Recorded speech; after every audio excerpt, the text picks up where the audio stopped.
Welcome to the Big 12 Insiders, your Big 12 sports show. Here's your host, Brien Hanley. Hey, what's up, everybody? This is your man, Big B. Welcome to Big 12 Insiders. I appreciate it. Saturday morning, just doing a little recap of hoops last night. I don't know. I expected a little bit more out of the Big 12 than what we got. Even if all the games weren't wins, I'm not going to sit here and be doom and gloom and say it was a step back, but I'll say it's a missed opportunity. You know me, I'm going to tell the truth. It was a missed opportunity overall for the Big 12 last night in hoops. They had an opportunity to not put distance, but just say, hey, put some wins in the reserve bank, in the resume bank. And they didn't do that. They didn't do that on some occasions. And in one occasion, they absolutely got embarrassed. So we're going to go through all of that and just kind of break it down for a little bit. Appreciate everybody being in here. Remember to like, follow, subscribe, continue to get in the comments, and always hit the notification bell so you know exactly when Big 12 Insiders content comes out. First off, the one game, obviously, you know me, I was rooting for Louisville. There is no ifs, ands, or buts. Cincinnati put up a dogfight against Louisville. Cincinnati brought it to Louisville, made them work for everything. It was a 10-point outcome. But if you watch that game, nobody that watched that game thought it was a 10-point game. I mean, it got that way. Cincinnati missed some shots late. Louisville made some free throws late. But Cincinnati controlled that basketball game for about 25 minutes. Louisville was never out of it or anything like that. But Cincinnati fought, and it was nip and tuck for about 35 minutes of that basketball game. Cincinnati, if they play like that, they're going to win a lot of basketball games this year. I'm just telling you right now, because Louisville can play, and Louisville can really play offensively, and he held them to 74 points. Some people will 74 points, but Louisville was averaging over 100, and they had played Kentucky, And so I'm just saying, Louisville can score the basketball. Cincinnati represented not only themselves, but the Big 12 very well in that game. Look, they don't give you rewards for losing. So I don't want to sit here and be like somebody that's saying, oh, well, they lost. It's a good loss. Or all I'm saying is they played well. And if they play like that the remainder of the season, look out, because Cincinnati can make some noise. Next up, Kansas State losing by 1 to Nebraska. To me, it's inexcusable. I'm not saying Nebraska's a bad team. I'm just saying if Kansas State doesn't turn the ball over a million times early in that game, and if they can get timely rebounds, but more importantly, Kansas State's got to learn to play some defense. Like, it's fun to run up and down and score and shoot threes and make a bunch of threes. All of that stuff is fun. But sooner or later, you got to be able to stop somebody. And Kansas State hasn't done that all year. And that's the problem. You got to be able to stop people, and they couldn't get a stop. When they needed to get a stop, they couldn't get it. And you could think, well, it was a rebound. I'm sorry for people that don't know or maybe not understand basketball, and I'm not trying to denigrate you or anything like that. I'm just explaining how basketball works. The defensive possession is over when you get the rebound. It isn't over because somebody misses a shot. And the defensive possession wasn't over.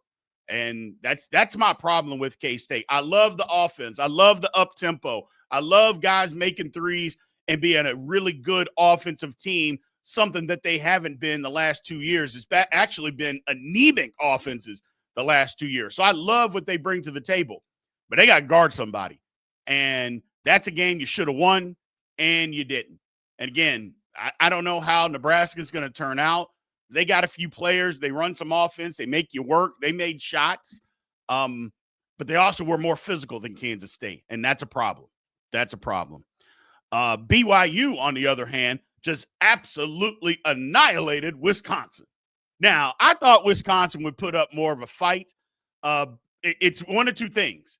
Either Wisconsin's not as good or BYU is really good. It's probably a little bit of both. Actually, I'll even take that back. I think Wisconsin is fine. I just think they got into a buzzsaw, and the second half, BYU just absolutely smoked them. I mean, 98-70. Come on, people, what are we talking about? But BYU's that good. BYU is that good. I love Richie Saunders caught fire, but you knew he was going to. We act like I know they brought in some new players and really good players, but it's not like Richie Saunders isn't one. And I think that's something that kind of gets forgotten on what BYU actually brought back. It's like they didn't have like just some nonsense on their basketball team last year, ladies and gentlemen. They had good players, and they came back. And they just added to that. BYU's got a good basketball team, and they smoked Wisconsin. West Virginia let one get away. There's just no ifs, ands, or buts about it. They let one get away. I don't know if they're better than Clemson. I just know they had an opportunity to beat Clemson. And they let them hang around. And then finally, Clemson took control and took the basketball game. And that's West Virginia. I don't know. Again, I don't know how good they're going to be. I just know when you start looking at resumes at the end of the year, what did the Big 12 do? This is one that the Big 12 could have, and in my opinion, should have won. West Virginia should have won this game. You can look at it all the way you want. Maybe Clemson's a better team coming in, but the game started. It didn't start that way. It finished that way. But I think West Virginia let one get away. I do. 70-67. I think they let one get away. I think West Virginia might be a team that people are going to have to deal with this season. I don't know how great they are. I don't know if they're going to be a tournament team. I think they're going to be on the fringe of that. I really do. I think they're going to be on the fringe of that. But having said all of that, they let one get away. And then the other big matchup on Friday, look, Texas Tech, come on, man. What are we talking about? 86-56. Now, you're not going to be able to convince me that Purdue is 30 points better than Tech. You're not going to be able to convince me of that. But one thing that I will say is, first of all, Tech, you got your ass whipped. Let's just get that out there. You got embarrassed, and you know it. The end of that first half was disgraceful. Absolutely disgraceful. I know there was Tech fans that saying you should have called a timeout. I'm like, what are you going to do? The guys just keep throwing the ball away, and they're not playing any defense. I mean, you call all the timeouts in the world. When you stop throwing the ball away, you can score some points. They just didn't do it. That was disgraceful. A 20-0 run to end the first half. Ugly basketball. And look, Tech, I'm not giving up on Tech. I think you'd be crazy to say that, well, maybe Tech's not that good. I think maybe Tech have read some press clippings, and I think they believe that it's just going to immediately happen, and they're just going to be as good as they were last year, if not better. I think they have work to do. I think they got to get in the lab. But let's also – Purdue is good. Let's give Purdue some credit. They're the number one team in the country. They probably have the best point guard in the country. They have one of the top 3 or 4 power forwards in the country. They have a complete team. Their coach is one of the top 5 coaches in the country. Purdue is good. They are a good basketball team. 30 better than Texas Tech, though? Absolutely not. And you're not, unless Tech is just awful. Now, if you want to believe that Tech is awful, fine. Okay, I'll let you believe that. I'm just not going to believe that. I don't think it's going to play out that way, people. This game got away from them. Sometimes that happens. We've seen national championship teams, some of the best teams we've ever seen, get their brains beaten in on a night. It happens. It happens. But I do think Tech's got to get back in the lab, go back to the drawing board, and get some stuff figured out. It may just take a little time. Hey, it's the transfer portal era, people.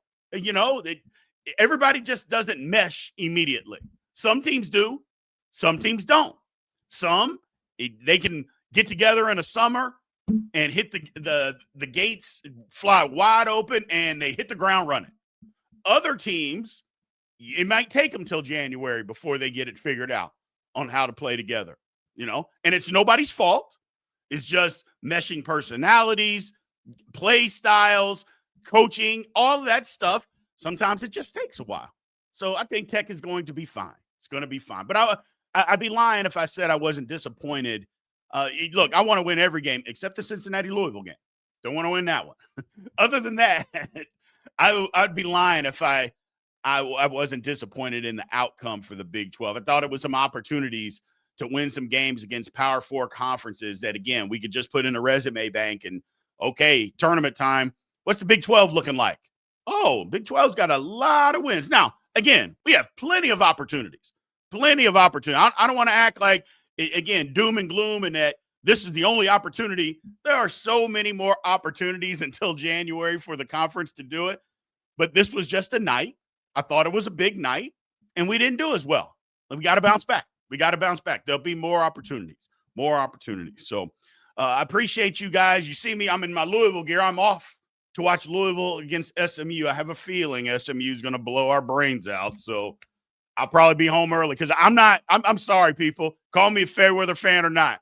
If we're getting beat by 3 touchdowns at halftime, I'll be on my way home. I'm not standing in the stands and to get ridiculed by some 13-year-old laughing in my face. And he has every right to do it, by the way. I'm just not going to allow that. I'm going to go home and take my lumps as they come. So I appreciate you guys, man. Again, remember to like, follow, subscribe, continue to get in the comments, hit that notification bell. I'm sure I'll be talking to you guys throughout the day today as college football is here.